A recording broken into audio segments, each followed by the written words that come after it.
끝 부분에 있는 주님의 자녀들이 경계해야 될 무서운 적이 있는데 그게 바로 피곤이라는 것이죠. 피곤. 자, 이 피곤은 보이지 않는 함정과 같습니다. 보이는 적은 어때요? 경계라도 하잖아요. 적군의 비행기가 요란한 소리를 내고 날아들면 나무 밑에 숨든지 동굴에 들어가든지 은폐를 하죠. 그런데 자, 함정은요, 보이지 않는 함정은 경계를 풀고 방심하다가 퍽 빠지죠. 그리고 생명을 잃고 무장해제를 당하고 모든 것을 잃게 되는 거예요. 함정에 빠지면 꼼짝달싹 못하는 겁니다. 그런데 많은 군인들은 보이는 적에 대해서는 철저하게 경계하지만 보이지 않는 적들에 대해서는 경계를 풀고 방심하다가 당하는 거예요. 바로 피곤이라는 적이 그런 상대라는 거예요. 우리는 피곤을 너무 가볍게 여기는 경향이 있죠. 그러나 그 피곤 때문에 신앙이 죽는, 신앙이 퇴보되는, 신앙이 발목을 잡히는 그런 경우도 많이 보게 됩니다. 여러분, 피곤은 가볍게 대할 상대가 아니에요. 피곤하면 여러분 죽습니다. 자, 사도행전 20장을 찾겠습니다. 사도행전 20장 9절. 20장 9절. 유도고라 하는 청년이 창에 걸터 앉았다가 깊이 졸더니 바울이 강론하기를 더 오래 하매 졸음을 이기지 못하여 삼층루에서 떨어지거늘 일으켜 보니 죽었는지라. 자, 바울이 아침부터 저녁 늦게까지 성경을 강론한 겁니다. 그런데 유도고라는 청년이 창문 턱에 딱 걸터 앉아 말씀을 듣다가 이게 밤늦게까지 이제 설교가 이어지니까 좋은 거예요. 졸다가 3층루에서 톡 떨어졌네요. 사람들이 뛰어가서 세워봤더니 죽은 거예요. 우리에게 어떤 교훈입니까? 졸면 죽는다. 얼마나 피곤했던지 이게 말씀을 듣다가 이게 꾸벅꾸벅 조는 거예요. 이 피곤에 지친 이 유두고가 죽었어요. 우리에게 참 주시는 교훈이 있는 것 같아요. 유두고는 도대체 전날 밤 무엇 했을까요? 전날 밤 무엇을 했기에 바울이 말씀을 전하는 그 시간에 졸았을까? 뭐 그 시간에 스마트폰은 없었으니까 게임할 리는 없었을 것 같고, 여하튼 유두고는 피곤에 지쳐 졸다가 죽었습니다. 그런데 12절에서 다시 살아나죠. 하나님의 능력으로 죽었던 유두고가 다시 살아나요. 다행이죠. 말씀 듣다가 죽었으니 살려준 거지, 놀다가 죽었으면 아마 안 살아났을 거예요.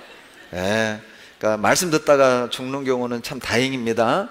자, 그런데 만약에 하나님이 살려주지 않고 죽어서 천국을 갔다 가정해보죠. 주님이 물어볼 것 같아요. 야, 유두고, 너 어쩌다 뭐 하다가 왔냐? 정말 민망할 것 같아요. 3층 창문 턱에 걸터 앉아 말씀 듣다가 졸아서 떨어져 죽어서 왔습니다. 자, 이렇게 말하기에는 참 민망하잖아요. 다행이죠. 다시 살려줬어요.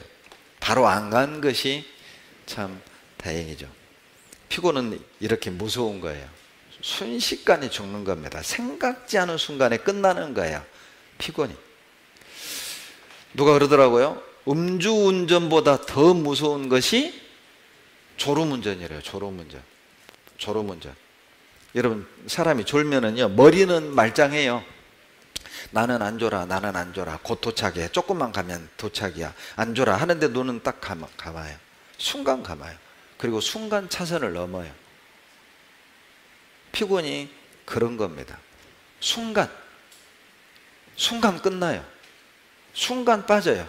순간 문제가 생기는 겁니다. 여러분, 피곤하면 말씀에 집중이 안 되고 교제에 집중이 안 돼요. 마태복음 26장을 보시죠. 마태복음 26장 43절.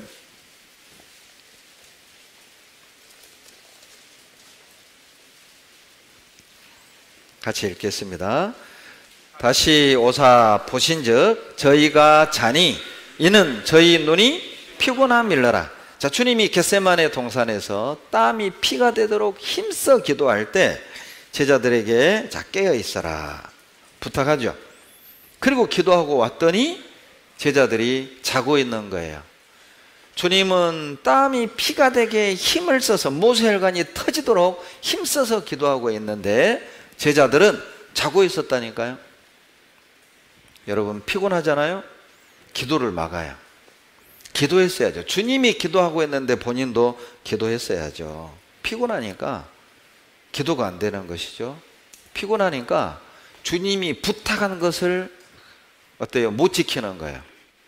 깨어 기다려라 했으면 깨어서 기다려야 될 거 아니에요. 근데 피곤하니까 주님이 부탁한 것을 감당해내지 못했어요.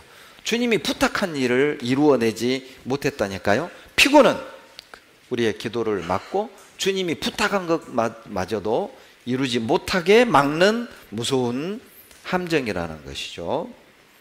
잠잘 때가 아닌데 잠을 잔 거예요. 피곤하면 주님이 부탁하신 것도 다 잊어버립니다. 여러분, 피곤하잖아요. 교회당에는 몸은 와 있습니다. 의자에는 앉아 있는데 말씀은 안 들어와요. 은혜도 안 되고 감동도 없고 마음에 찔림 받는 것도 없어요. 영적인 좀비처럼 앉아는 있지만 변화도 없고 열정도 없고 그냥 다람쥐 쳇바퀴 돌듯 습관적으로 왔다 갔다. 원인은 피곤입니다.